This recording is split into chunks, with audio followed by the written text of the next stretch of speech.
Sesaat lagi Anda akan mendengarkan khotbah gereja Every Nation Denpasar yang akan menguatkan iman kita semua.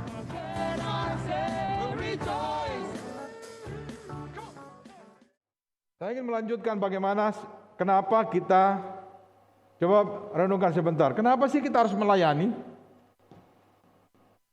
Kenapa kita nggak habiskan waktu buat ngurus diri kita sendiri aja? Kenapa kita harus terlibat pelayanan di gereja atau melayani orang lain atau melakukan hal-hal yang berurusan sama orang? Kenapa kita lakukan itu? Dan kenapa kita harus melakukan itu? Bahkan Joshua sendiri jadi dia melayani itu sudah sejak masih kecil, dia sudah melayani Musa. Dia sudah jadi pendampingnya Musa sejak dia usia muda. Bahkan Musa meninggal 40 tahun kemudian dia memimpin bangsa Israel. Jadi di usia ke-80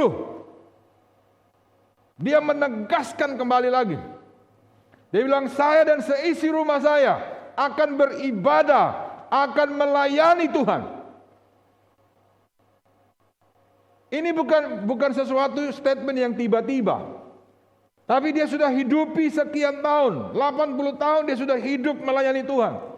Tapi menjelang umur dia menjadi tua, dia tegaskan lagi.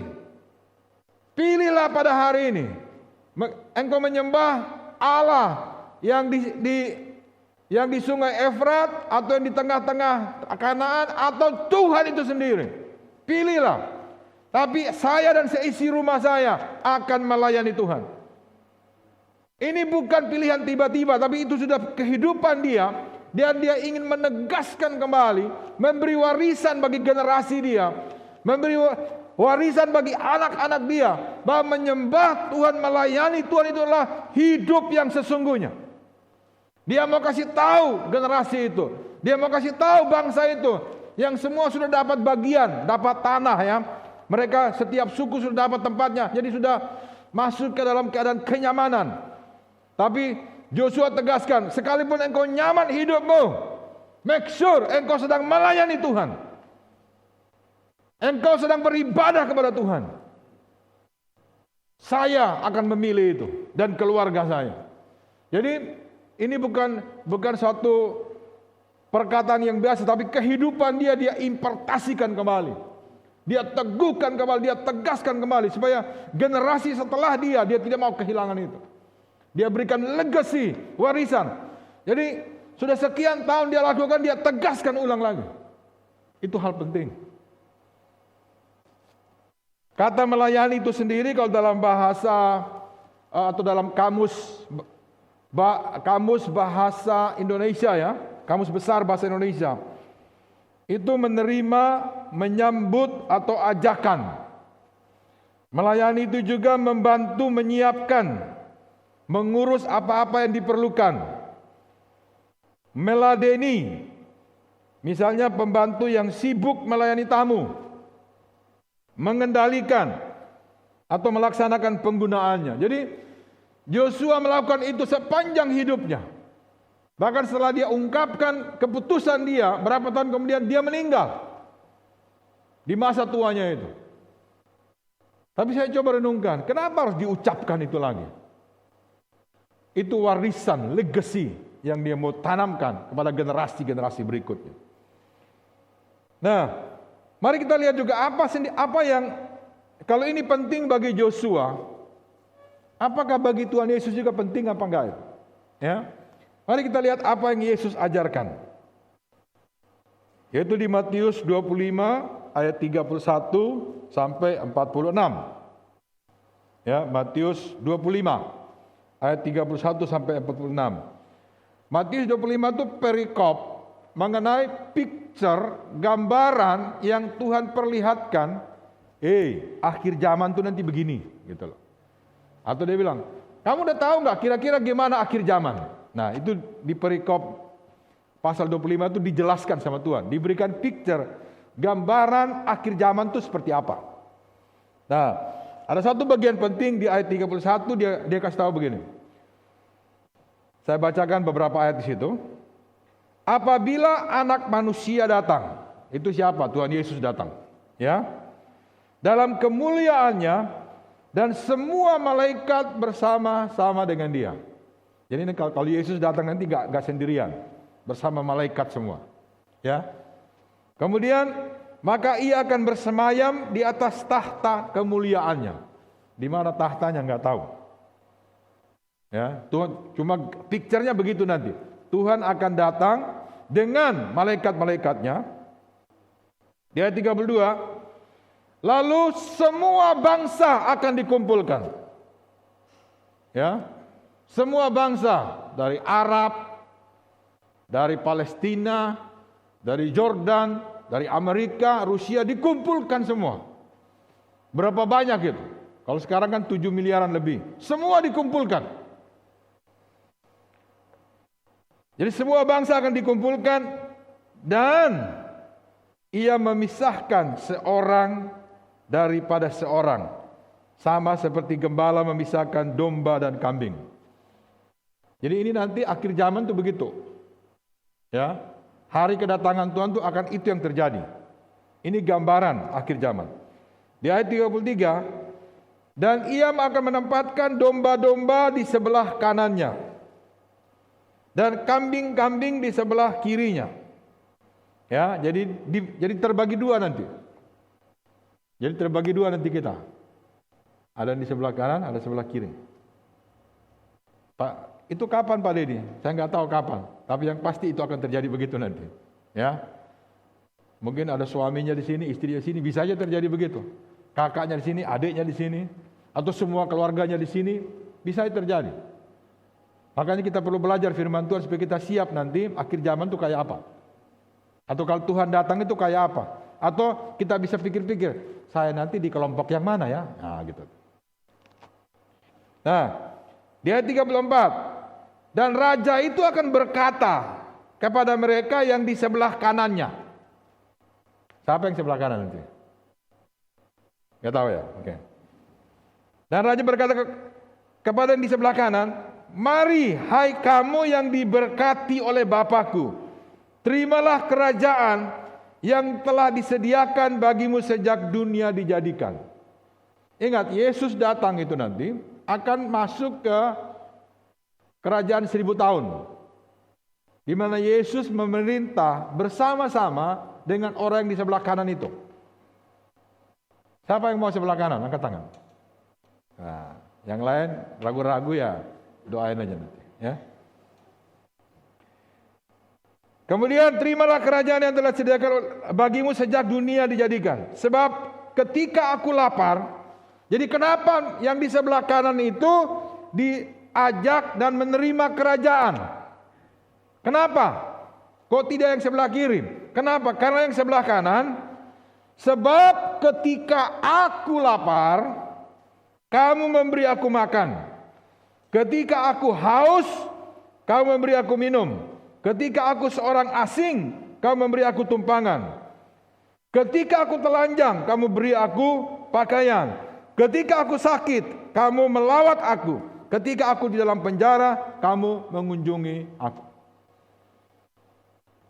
Terus yang sebelah kiri, selanjutnya ceritanya, mereka akan dimasukkan dalam perapian yang bernyala-nyala. Terus, yang sebelah kanan ini tanya, ini singkat cerita begitu ya. Kapan kami kasih makan sama engkau? Kapan kami melawat engkau di penjara? Kapan kami berikan engkau pakaian? Kapan kami berikan engkau minuman? Dan jawab raja itu, atau jawab Yesus, waktu engkau melakukan itu untuk saudaraku yang paling hina, engkau telah melakukannya untuk aku. Mungkin mereka masih bingung, sama juga kita bingung barangkali hari ini. Kok kita nolong orang, kita melayani orang, kita berkati orang, kok sama dengan kita melakukan untuk Yesus? Mereka bingung mungkin, kita juga bingung hari ini. Kok bisa begitu ceritanya? Tapi ini firman Tuhan yang Tuhan katakan seperti itu. Karena apa yang kita lakukan kepada salah seorang saudara kita yang paling hina, Semua ini keren di sini, nggak ada yang hina di sini. Ya. Jadi kita mesti cari siapa yang hina itu. Ya. Tapi yang pasti Tuhan mau bilang, waktu kita berbuat kebaikan kepada seseorang, siapapun itu, baik orang keren, kurang keren, yang termulia atau yang terhina, kita telah melakukannya untuk Yesus. Jadi Tuhan mau bilang, jangan pandang bulu melayani orang. Jangan pilih-pilih. Siapapun dia, waktu kita lakukan sesuatu kebaikan buat dia, sama dengan kita lakukan untuk Tuhan Yesus. Nah, ini gambaran atau picture yang Tuhan berikan masa depan kita. Kita akan hadapi kenyataan itu nanti. Kita akan masuk dalam situasi itu. Kita percaya atau tidak, suka atau tidak suka, kita akan sampai di sana nanti. Kita akan diperhadapkan. Bahkan kalau lebih jelas di kitab Wahyu, Tuhan akan buka kitab kehidupan setiap kita. Apa yang kita pernah lakukan semua tertulis di situ. Ya. Nah, ini gambaran. Nah, kapan itu terjadi? Mungkin besok atau nanti malam barangkali. Mungkin minggu depan, mungkin bulan depan, atau mungkin tahun depan, 10 tahun lagi, 20 tahun, 100 tahun lagi. Saya tidak tahu kapan, hanya Tuhan yang tahu kapan itu. Karena hanya Tuhan yang tahu, berarti kita sudah harus siap kapan saja.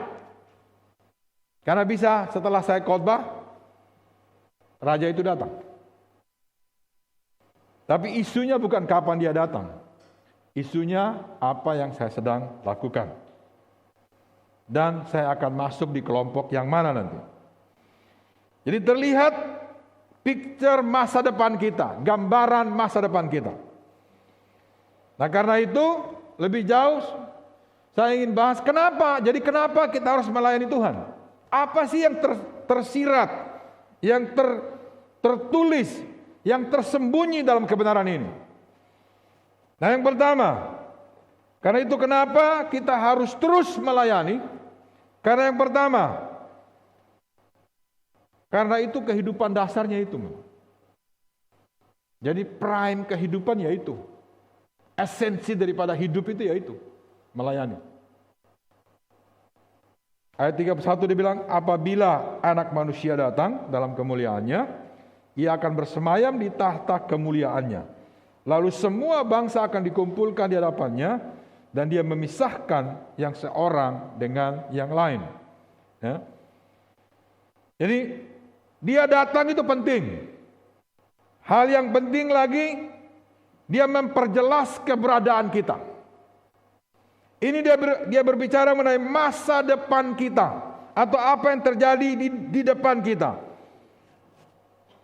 Bapak Ibu Saudara, kita ini diciptakan sebagai makhluk yang partnership. Makhluk yang berkomunitas, makhluk yang perlu berbagi sama orang, makhluk yang perlu orang lain. Memperhatikan orang lain itulah dasar kehidupan. Saya mendengar banyak kesaksian. Tadi malam saya sempat diminta sharing di mahasiswa-mahasiswa yang di China juga. Ya, saya khotbah firman Tuhan kepada mereka. Ada kesaksian di situ, dia bilang dia dulu orangnya sangat tertutup. Gak bisa berbagi sama orang. Gak bisa juga curhat masalah sama orang. Tapi karena terus didatangin, terus dilayani, akhirnya sekarang dia lebih mudah terbuka sama orang. Dan hidupnya lebih bahagia. Karena apa? Selain dia bisa terbuka sama orang, dia bisa menolong orang lain juga. Kita tidak diciptakan buat sendirian. Karena potensi yang ada pada kita ini ditunggu oleh orang lain. Karunia yang ada pada Anda dan saya dinantikan oleh orang-orang lain. Jadi pernah saya ngobrol sama anak saya, ada temannya yang katanya bapaknya sangat kaya, Jadi dia nggak kerja apa-apa, karena bapaknya kaya. Dia sudah selesai sekolah, nggak kerja apa-apa, karena bapaknya sangat kaya. Saya cuma bilang, kasihan banget hidup orang itu. Tuhan ciptakan dia, kasih karunia sama dia, tapi nggak dipakai. Bukan itu alasan kita diciptakan. Ya, karena hidup kita ini dipersiapkan Tuhan buat orang lain. Makanya gereja ini sering mengajarkan 3 ciri orang murid yang disebut murid Tuhan. Jadi kalau Anda dan saya ini muridnya Tuhan Yesus, ada 3 ciri khasnya. Apa itu ciri khasnya? 3 F. Ya, F yang pertama, follow Christ. Dia ikut Tuhan sungguh-sungguh. Dia punya waktu dengan Tuhan. Dia terhubung dengan Tuhan. Dia punya relationship dengan Tuhan. Itu F yang pertama. F kedua, phys oikos. Dia terhubung dengan orang yang belum percaya. Dia terhubung dengan orang terhilang. Dia sedang menjalin komunikasi dengan orang terhilang. Ya. Dan ciri yang ketiga adalah orang yang fellowship dengan orang percaya lain. Jadi seorang murid itu terhubung dengan Tuhan, terhubung sama orang yang belum percaya, terhubung juga sama orang-orang atau murid Tuhan yang lain. Itu yang namanya murid. Karena waktu Petrus, Yohanes, Thomas ikut Yesus, bukan cuma 1 orang ikut Yesus. Tuhan bilang, rame-rame ikut dia. Sementara kamu ikut aku, kamu juga terhubung satu sama lain. Sementara kamu mengasihi aku, kamu juga melayani yang lain.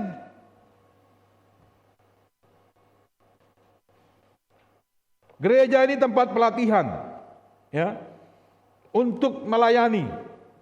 Gereja ini menjadi tempat untuk membangun gaya hidup melayani orang lain.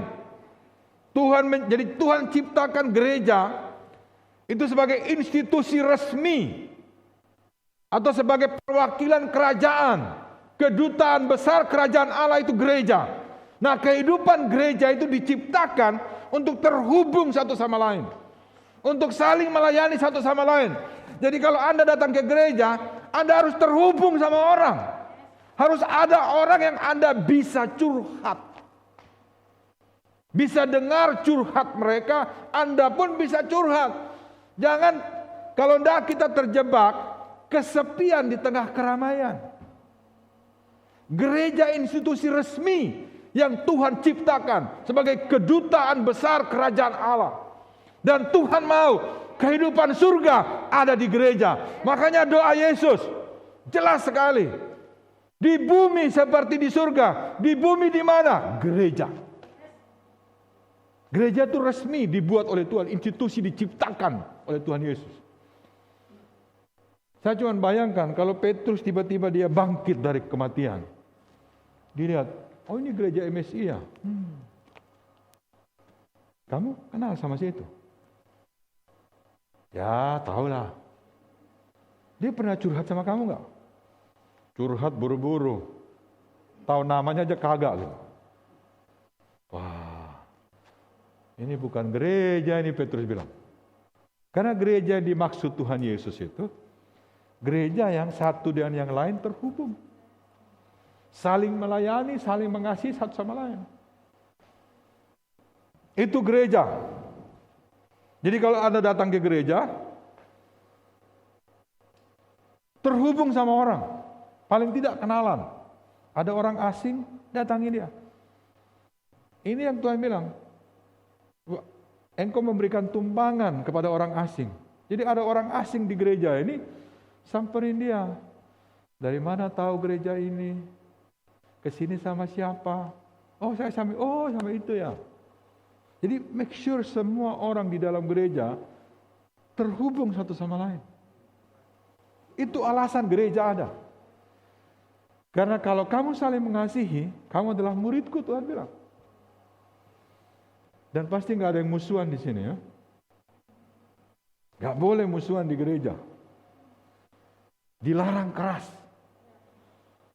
Nggak boleh tersinggung, apalagi sama pendetanya, lebih repot lagi. Ya, terhubung satu sama lain dengan sengaja. Memang, jadi kita dikuduskan, diberkati itu sudah pasti. Tapi Tuhan sedang ajarkan apa yang kita lakukan. Pilihan ini pilihan hidup yang kita lakukan. Jadi itu kehidupan dasar. Karena urusan pribadi kita tidak pernah selesai. Urusan pribadi kita tidak selesai sampai kapanpun.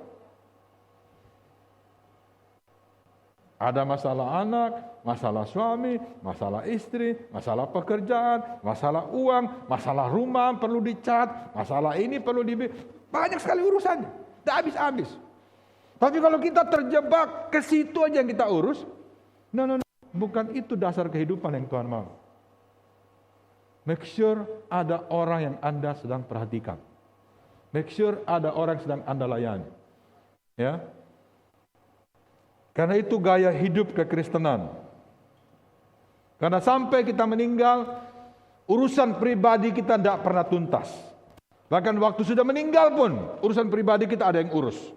Dimandiin, dimasukin peti. Tidak pernah habis urusan kita. Makanya Tuhan bilang, nanti akan dibuat pemisahan. Jadi selama ada waktu, selama kita masih sehat, masih mau pergi ke rumah orang langsung bisa jalan aja, nggak perlu lama-lama begitu, do it sekarang ya.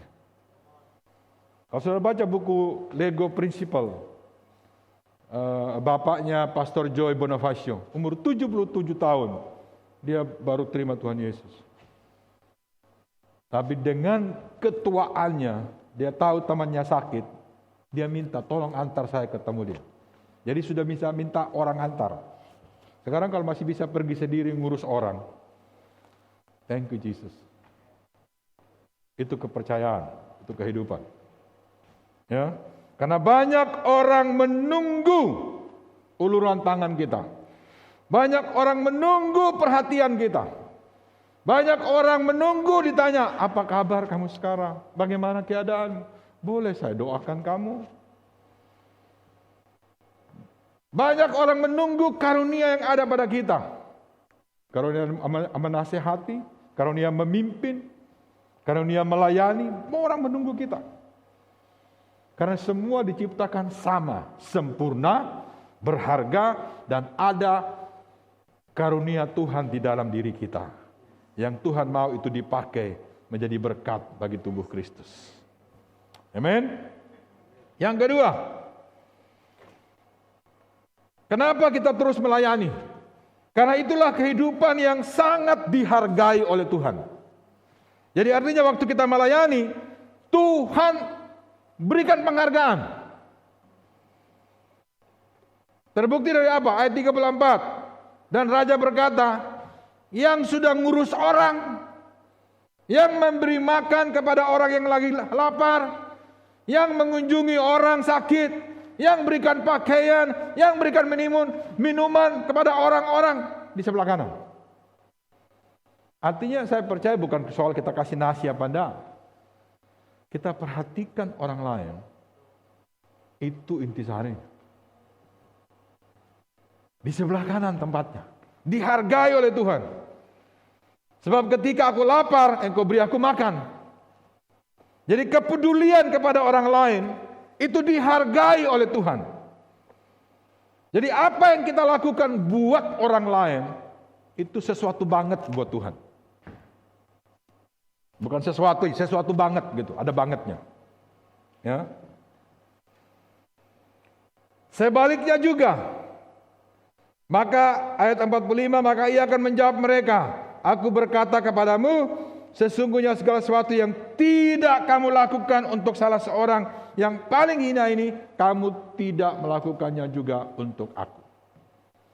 Jadi kalau kita tidak melakukan sesuatu yang baik kepada orang lain, sama dengan kita tidak melakukan apa-apa untuk Tuhan kita.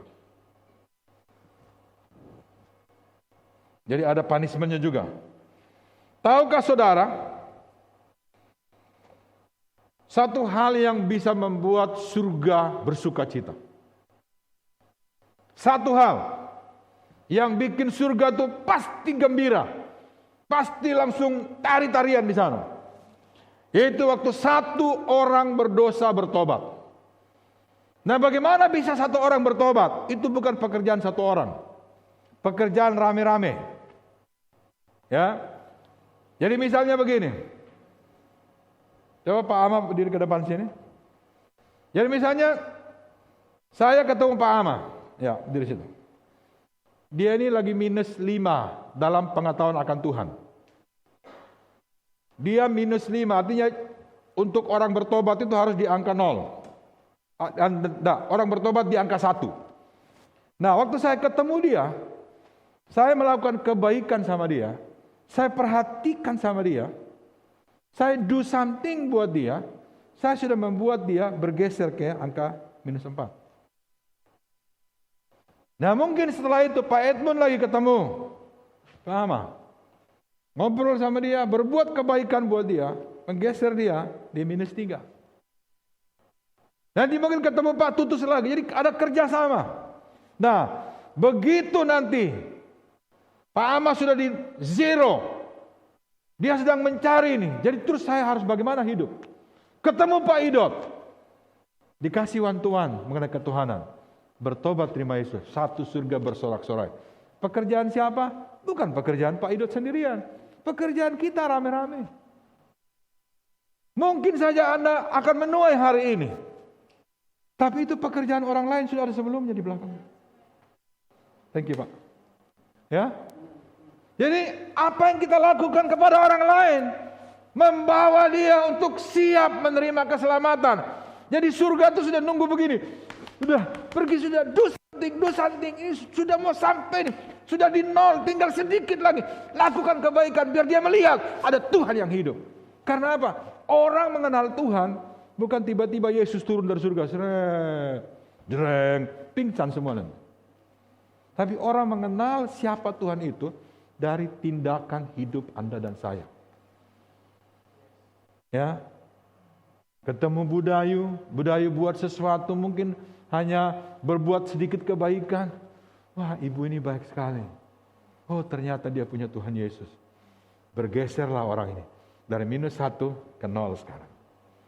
Jadi begitu banyak orang, mungkin di minus 10, mungkin minus 3, tinggal sedikit, atau mungkin sudah di 0 sekarang. Surga sudah siap-siap bikin pesta. Tapi dia menunggu anak Tuhan berbuat sesuatu. Jadi kalau kita mulai berpikir, bangun pagi, siapa yang saya perlu WhatsApp sekarang? Atau yang saya bisa layani hari ini siapa? Atau saya bisa lakukan apa di gereja hari ini? Oh, saya mau ngobrol sama si A, mau ngobrol sama si B. Mungkin dengan obrolan saudara, bikin dia bergeser dari minus 3 ke minus 1. Rame-rame kita bekerja. Amen. Dan rahasianya, begitu orang itu bergeser, dia terima Tuhan, surga bersukacita. Anda juga melihat dia, wow, itu yang saya ngobrol kemarin, sekarang udah percaya Yesus. Sukacitamu itu tidak tergantikan dengan apapun. Tapi iblis berusaha membuat kita terus dengan urusan pribadi kita yang tidak selesai-selesai. Dan tidak akan pernah selesai.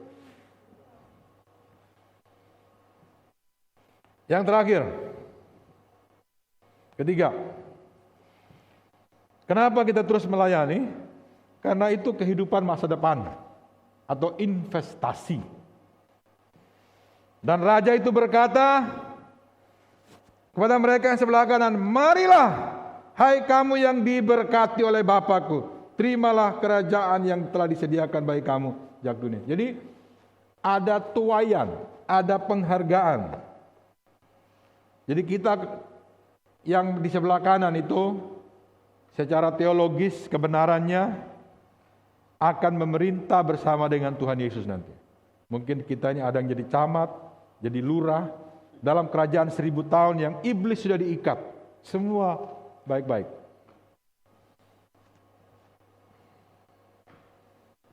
Ya kalau saudara nggak pernah baca Alkitab ya pasti nggak ngerti itu maksudnya. Tapi kalau saudara baca minimal dengar. Jadi ini kalau sudah ngomong soal akhir zaman itu, kalau saudara bilang ada seminar eskatologi, nah itu betul, berarti bicara akhir zaman gitu. Jangan bukan apa tuh eskatologi campur jenis baru kan, bukan. Kita perlu tahu supaya bisa siap-siap bagaimana hidup kita ini. Ya. Selain itu, ya kita dihargai Tuhan juga bukan cuma nanti tapi sekarang, ya. Jadi Tuhan bilang apa? Di Lukas 6 ayat 38. Berilah, kamu akan diberi.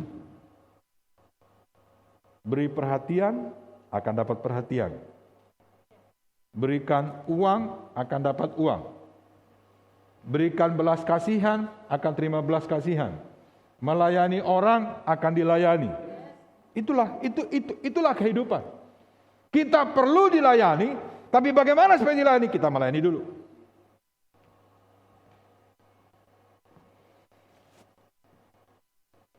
Mungkin Anda rasa, saya ini kayaknya cocok jadi pemimpin kelompok kecil sekarang.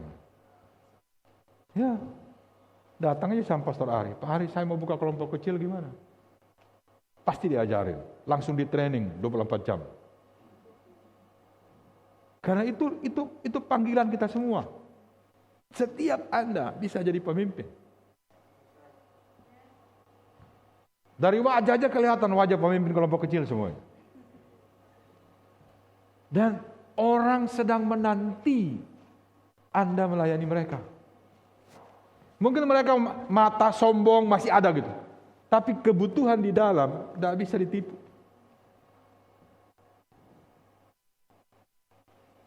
Jadi kita perlu juga melayani dengan iman. Seperti saya bilang 2 minggu lalu, waktu saya melayani apapun, baik itu di usher, di set up, dimanapun, saya tumpangin tangan, hidup saya diberkati karena saya melayani Tuhan. Dan itu betul terjadi. Dan saya juga dengar kesaksian ada yang di tengah tidak punya pekerjaan, dia tetap melayani Tuhan. Dipanggil interview, dapat pekerjaan. Gaji yang lebih bagus daripada sebelumnya. Tuhan setia. Ya, dan dia bisa bikin apa aja. Kita nggak tahu akhir zamannya kapan, tapi yang pasti kita kedapatan sedang melakukan hal yang baik. Saya kalau ingat cerita bagaimana mertua saya meninggal, itu meninggal yang paling bagus. Kenapa? Dia kan sering dimusuhin sama saudaranya. Besok dia mau meninggal, hari ini dia pergi jauh sekali kampungnya, pergi berdamai di sana, pergi makan sama-sama. Setelah itu pulang, masuk rumah sakit, meninggal. Nah, kira-kira kalau Anda dan saya tahu 7 hari lagi kita meninggal, saya garanti semua orang terlayani dengan baik. Coba kita nggak tahu lama kapan meninggalnya gitu. Tapi kita tidak pernah tahu juga lama atau cepat. Tapi isunya apa yang sedang saya lakukan sekarang? Esensi hidup kita adalah melayani orang lain. Dan di gereja ini ada kedutaan kerajaan Allah, menyiapkan begitu banyak tempat untuk Anda bisa melayani. Anda bisa komputer, itu ada komputer di belakang. Anda bisa sound system, ada sound system di belakang. Anda bilang, saya tuh paling hobi senyum-senyum, ada usher di situ. Saya tuh suka yang tembak-tembak, ada termogan di depan. Saya ini kayak diciptakan urusan sama air, ada tempat cuci tangan di luar sana. Oh, saya itu paling cocok kalau yang ngatur-ngatur kiri, maju. Itu ada parkiran di luar sana. Dan kalau sudah terlambat akan dimarahin. Nah, itu yang bagus di gereja. Udah nggak dibayar, volunteer tapi dimarahin. Nanti Anda di luar, Anda bilang, oh saya sudah biasa di gereja. Yang gini mah kecil. Tapi kalau Anda nggak pernah berurusan sama yang seperti itu, baru kerja, bosnya nggak noleh langsung, apa bosnya sombong sekali. Nah, karena Anda tidak biasa di gereja. Gereja itu training ground, tempat latihan, menerima dorongan dan menerima kritikan, menerima teguran. Orang bisa bilang, ya Pak, tapi dari matanya kelihatan, tidak. Gitu.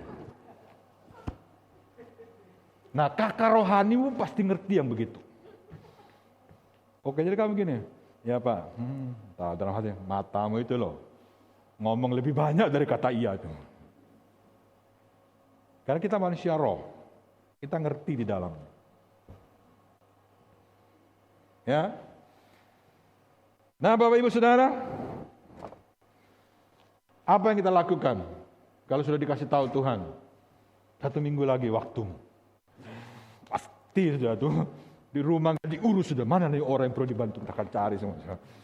Biar kedapatan nanti di sebelah kanan kita. Tapi nggak harus begitulah. Ya. Kita bisa hidup dengan normal, melakukan yang esensi daripada hidup yang Tuhan percayakan pada kita. Saya percaya hidup Anda begitu berharga bagi orang lain. Karena ada yang Anda punya, orang lain nggak punya.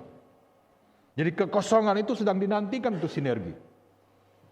Hidup Anda begitu berharga. Amin. Saya tutup dengan firman Tuhan ini. Paulus mengutip satu ayat ya. Sebenarnya seluruh Injil itu ada di sini. Atau seluruh kehidupan orang percaya di sini ayatnya. Kalau dipres jadi satu Alkitab, ini satu ayat itu. Dalam segala sesuatu telah kuberikan contoh kepada kamu, bahwa dengan bekerja demikian, kita harus membantu orang-orang lemah dan harus mengingat perkataan Tuhan Yesus, sebab Ia sendiri telah mengatakan, adalah lebih berbahagia memberi daripada menerima. Jadi ini sebenarnya satu Alkitab, kalau dipres jadi satu, ini ayatnya. Dan itulah yang Yesus lakukan. Dia berikan seluruh hidupnya untuk Anda dan saya. Mari kita bangkit berdiri Bapak Ibu Saudara. Selidiki aku, lihat hatiku, apakah ku sungguh mengasihimu, Yesus, Kau yang Maha Tahu dan menilai hidupku, tak ada yang tersembunyi bagimu. Selidiki aku, lihat hatiku, apakah ku sungguh mengasihimu, Yesus, Kau yang Maha Tahu dan menilai hidupku, tak ada yang tersembunyi bagimu. Tak kulihat kebaikanmu yang tak pernah habis di hidupku. Ku berjuang sampai akhirnya Kau dapati aku tetap setia. Aku lihat kebaikanmu yang tak pernah habis di hidupku. Ku berjuang sampai akhirnya Kau dapati aku tetap setia. Aku lihat, Katakan.